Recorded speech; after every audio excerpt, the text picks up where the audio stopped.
Buongiorno a tutti, io sono Marco e benvenuti nella mia cucina.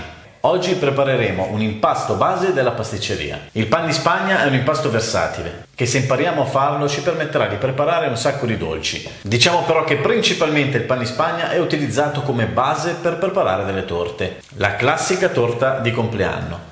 Non è difficile prepararlo, basta avere solo qualche piccola accortezza. In una planetaria ben pulita uniamo insieme le uova con i suoi aromi, in questo caso vanillina, i tuorli, lo zucchero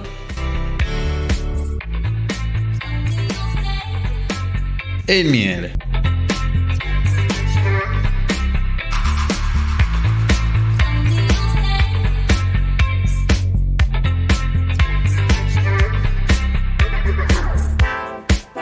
Facciamo montare fino ad ottenere un impasto morbido, spumoso, ben montato.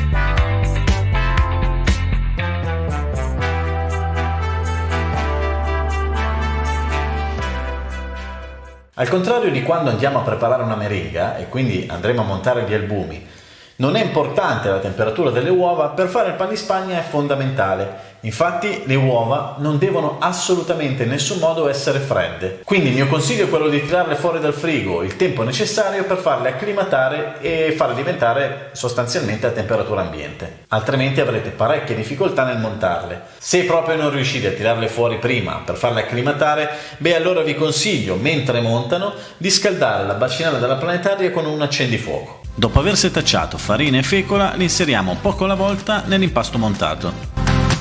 Incorporeremo a mano mescolando dal basso verso l'alto. Ricopriamo quindi con la carta da forno una placca dai bordi alti.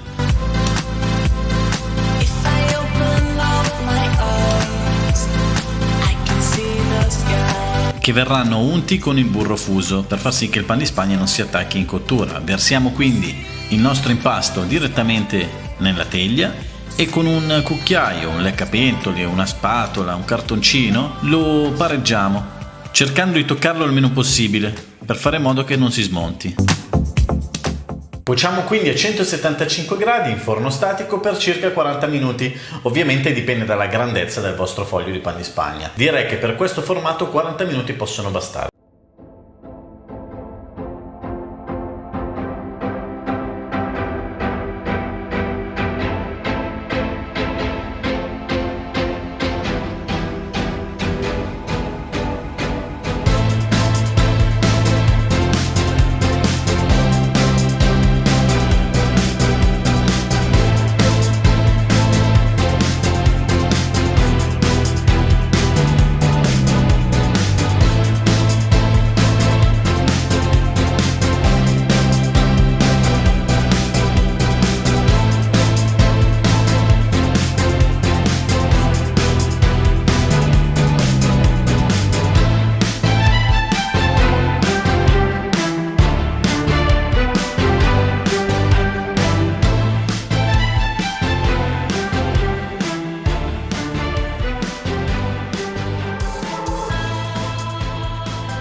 Ed ecco qua il nostro pan di Spagna è pronto, morbido, profumato, insomma la base perfetta per fare una bella torta di compleanno. Come avete visto non è per niente difficile fare il pan di Spagna, basta avere qualche accortezza e un po' di attenzione durante la fase di cottura.